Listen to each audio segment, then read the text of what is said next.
Hello friends, Bengal job study YouTube চ্যানেলের পক্ষ থেকে আপনাদের প্রত্যেককে জানাই স্বাগতম। আজ এক্ষুনি মাত্র পাওয়া খবর অনুসারে রাজ্য কেন্দ্র সরকারের তরফ থেকে উঠে এলো আজকের বাছাই করা 20টি গুরুত্বপূর্ণ সংবাদ। শুরুতে হেডলাইন, তারপরে বিস্তারিত খবর। বাংলায় শুরু হয়েছে ভোটের উত্তাপ। প্রকাশ হয়েছে ভোটের তারিখ 23 এপ্রিল এবং 29 এপ্রিল, আর যা রেজাল্ট 4ই মে। আর যার দিকে তাকিয়ে রয়েছে গোটা বাংলার মানুষ, কে আসছে এবার ক্ষমতায়? আবারও কি দিদির হাতেই ক্ষমতা, নাকি দাদার হাতে কিছু যাবে? এবার দিদি চলছে না, তবে হাড্ডাহাড্ডি লড়াই চলছে ভোটে। আবারও খেলা হবে স্লোগানে মেতেছে গোটা বাংলা। গোটা ভারতের চোখ থাকে বাংলার নির্বাচন, কারণ প্রধানমন্ত্রী নরেন্দ্র মোদীর মুখোমুখি দাঁড়িয়ে লড়াই করার সাহস বাংলার মুখ্যমন্ত্রী মমতা বন্দ্যোপাধ্যায়ের এবার জোরদার। আর প্রধানমন্ত্রী বারে বারে বাংলায় আসছেন, কারণ বাংলা দখল এবার তার শুধু লড়াই নয়, সম্মানের লড়াই। আর এক ফোঁটা জমি ছাড়তে নারাজ বাংলার মুখ্যমন্ত্রী মমতা বন্দ্যোপাধ্যায়।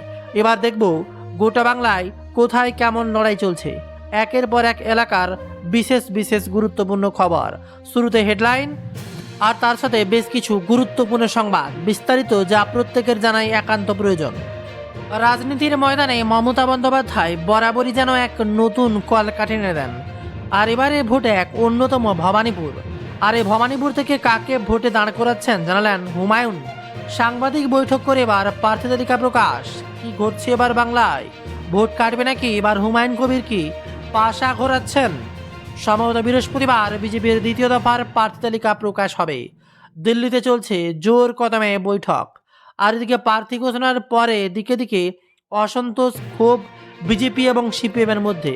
চলছে ভাঙচুর, বিক্ষোভ।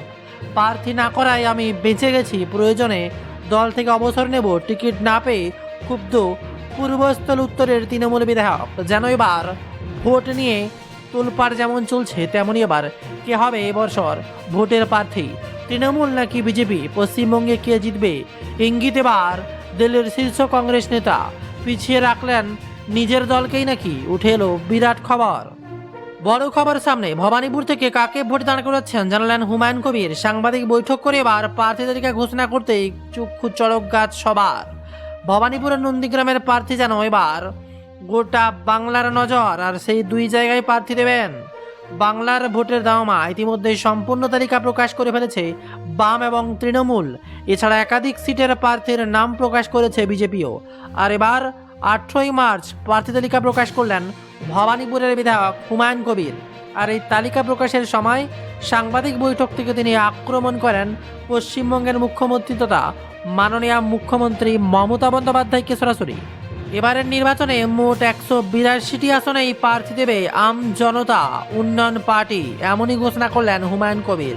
এদিন সাংবাদিক বৈঠক করে মূলত মালদা, মুর্শিদাবাদের সিটের প্রার্থীর নাম ঘোষণা করেন তিনি। এছাড়া আরও কয়েকটি জেলায় নামও জানান তিনি। এমনকি ভবানীপুর থেকে কে দাঁড়াবেন সেটাও ঠিক হয়েছে বলেই জানিয়েছেন। আর এরপর 22শে মার্চ রবিবার বাকি প্রার্থী ঘোষণা হবে জানান ভরতপুরের বিধায়ক। এছাড়াও তিনি জানান তার দলের সঙ্গে আনুষ্ঠানিকভাবে জোট করছে মিম। 22 তারিখে জানা যাবে 182টির মধ্যে কত আসনে মিম লড়ছে আর কত আসনে লড়বে হুমায়ুন কবির জনতা উন্নয়ন পার্টি। গোটা বাংলায় যেন এবার চক্ষু চড়ক গাছ। যেখানে খবর, পূর্ব বর্ধমানের পূর্বস্থলী উত্তরে প্রার্থী হচ্ছেন বাপন, আর রেজিননগর নওদায় প্রার্থী হচ্ছেন হুমায়ুন কবির। মুর্শিদাবাদের কান্দিল লড়বেন ইয়াসির হায়দার। একের পর এক প্রার্থী ঘোষণা। তবে তৃণমূল কোন কোন হ্যাভিওয়েট নেতাকে কোথায় কোথায় প্রার্থী করছে, আবার বিজেপির বা কোন হ্যাভিওয়েট নেতা কোথায় প্রার্থী হলেন, তার দিকে তো নজর একবার রাখতেই হবে। তবে তৃণমূলে কোথায় কত আসন দিয়েছে তা জানানোর পূর্বে জানিয়ে দেব এই মুহূর্তের সব থেকে গুরুত্বপূর্ণ খবর। আজ থেকেই কমিশনের চোখ কান কাজ শুরু করে দিয়েছে। 294টি কেন্দ্রের নেমে পড়েছেন অবজারভাররা। কাল থেকে এবার রিপোর্ট প্রকাশ। 294 কেন্দ্রে একজন করে মোট 294 পর্যবেক্ষক বা অবজারভার নিয়োগ করেছে কমিশন। আজ থেকেই তারা যোগ দিচ্ছেন নিজ নিজ কেন্দ্রে। আর রাজ্যের নির্বাচন উপলক্ষে মোট 478 জন পর্যবেক্ষক নিয়োগ হয়েছে। বিরাট বড় তথ্য সামনে উঠে আসছে, যেখানে খবর আসছে আজ বৃহস্পতিবার থেকেই রাজ্য জুড়ে কাজ শুরু করছেন অবজারভার। 294 জন জেনারেল অবজারভার থাকছেন বাংলা নির্বাচনের কাজে। পাশাপাশি আসছে পুলিশ অবজারভাররা। আজকের মধ্যে এবার সংশ্লিষ্ট জেলায় যাবেন আধিকারিকরা, যেখানে পশ্চিমবঙ্গ সহ দেশের 4 রাজ্যে এবং কেন্দ্রশাসিত অঞ্চলের বিধানসভা নির্বাচনের জন্য 25 লক্ষেরও বেশি কর্মচারী নিয়োগ করেছে নির্বাচন কমিশন। তার মধ্যে রয়েছে কেন্দ্রীয় পর্যবেক্ষকরা। কমিশন জানিয়েছে মোট 832টি বিধানসভা অঞ্চলের ভোটের সময় 1111 জন পর্যবেক্ষক নিয়োগ করা হয়েছে। তারাই কমিশনের চোখ এবং কান হিসেবে কাজ করবেন বলেই খবর সামনে উঠে আসছে। গত 15ই মার্চ দিল্লিতে সাংবাদিক বৈঠক করে পশ্চিমবঙ্গ, অসম, কেরল, তামিলনাড়ু এবং পুদুচেরির নির্বাচনের নির্ঘণ্ট ঘোষণা করেছে কমিশন। পশ্চিমবঙ্গে এবার 2 দফায় ভোট হবে, যথাক্রমে 23 এপ্রিল এবং 29 এপ্রিল। সর্বোচ্চ ভোটের ফলাফল ঘোষণা হবে একই দিনে 4 মে। খবর উঠে আসছে পশ্চিমবঙ্গের 294টি বিধানসভা কেন্দ্রের প্রতিটিতে একজন করে সাধারণ পর্যবেক্ষক নিয়োগ করা হয়েছে, অর্থাৎ সাধারণ পর্যবেক্ষকের সংখ্যা 294 জন। এছাড়া এ রাজ্যের 84 জন পুলিশ পর্যবেক্ষক এবং 100 জন আয় ব্যয়ের হিসাব পর্যবেক্ষক নিয়োগ করছে কমিশন। সব মিলিয়ে বাংলার দায়িত্ব পাচ্ছেন 478 জন পর্যবেক্ষক। সবথেকে তাৎপর্যপূর্ণ হলো মালদা, মুর্শিদাবাদ, উত্তর 24 পরগনায় প্রতি 3 থেকে 4 বিধানসভা কেন্দ্রের জন্য একজন পুলিশ অবজারভার থাকবেন। উত্তর কলকাতায় 7টি বিধানসভার মধ্যে থাকছেন 3 জন এবং দক্ষিণ কলকাতায় 4টি বিধানসভা কেন্দ্রের জন্য দেওয়া হয়েছে একজন পুলিশ অবজারভার। ভোটের বিজ্ঞপ্তি প্রকাশ না হলেও আজ বুধবার থেকেই কমিশন তাদের কাজে যোগ দিতে নির্দেশ দিয়েছে বলেই খবর সামনে উঠে আসে। সব প্রতীক্ষার অবসান। এবার জানাবো তৃণমূলের পুরো প্রার্থী তালিকা। এক নজরে দেখে নেব কোথায় কে কোন প্রার্থী ভোট দাঁড়াচ্ছেন।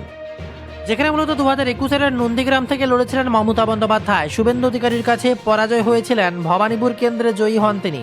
আর এই 2 কেন্দ্রে এবার বিজেপি তরফ থেকে লড়ছেন শুভেন্দু অধিকারী। বিরাট বড় খবর, 2 কেন্দ্রে এবার হাড্ডাহাড্ডি নজর থাকবে। কি কাণ্ড ঘটছে ভবানীপুর এবং নন্দীগ্রাম দুটোতেই এবার শুভেন্দু অধিকারী। 2021-এর বিজেপি আসন সংখ্যা বাড়তে পারেও তৃণমূলের জয় মোটের উপর নিষ্কণ্ঠ ছিল। 2026-এর এসআইআর-এর পরবর্তী পরিস্থিতিতে অঙ্ক ঘুরে যেতে পারে বলেই মনে করছে রাজনৈতিক বিশ্লেষকরা।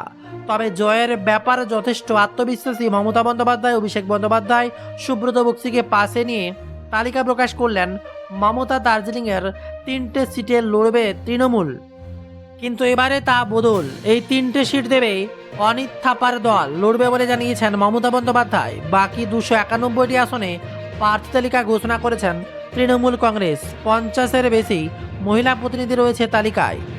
এসটি/এসসি সব মিলিয়ে 84টি। বিরাট বড় খবর সামনে উঠে আসছে। একেবারে পূর্ণ তালিকা আপনাদের সামনে প্রকাশ করে জানিয়ে দেব। 1 মেখলগঞ্জে পরেশচন্দ্র অধিকারী, অপরদিকে মাথাভাঙ্গায় শাবলু বর্মন, কোচবিহার উত্তরে পার্থপ্রতিম রায়, কোচবিহার দক্ষিণে অভিজিৎ দে ভৌমিক, শীতলকুচিতে হরিহর দাস, সিতাইতে সঙ্গীতা রায় বাসুনিয়া, দিনহাটায় ভোটে দাঁড়াচ্ছেন উদয় গুহ, 8 নম্বর নাটাবাড়িতে শৈলীর বর্মা, তুফানগঞ্জে শিবশঙ্কর পাল, কুমারগঞ্জে ভোট দাঁড়াচ্ছেন রাজীব তেরকে, কালাচিনিতে বীরেন্দ্র বেরা। একইভাবে 294টি আসনে কারা কারা প্রার্থী তালিকা ঘোষণা করেছে তা আমাদের ওয়েবসাইটে আপডেট করা আছে। ডেসক্রিপশনে লিঙ্ক থাকছে, অথবা গুগলে গিয়ে সার্চ করুন bengaljobstudy.in। তারপরে উপরে দেখতে পারবেন তৃণমূলের প্রার্থী তালিকা। সেখানে ক্লিক করলেই সরাসরি তৃণমূলের প্রার্থী তালিকা আপনারা দেখতে পারবেন। জাস্ট গুগলে গিয়ে সার্চ করুন bengaljobstudy.in। আমাদের ওয়েবসাইট থেকে বিস্তারিত তথ্য জেনে নিতে পারবেন।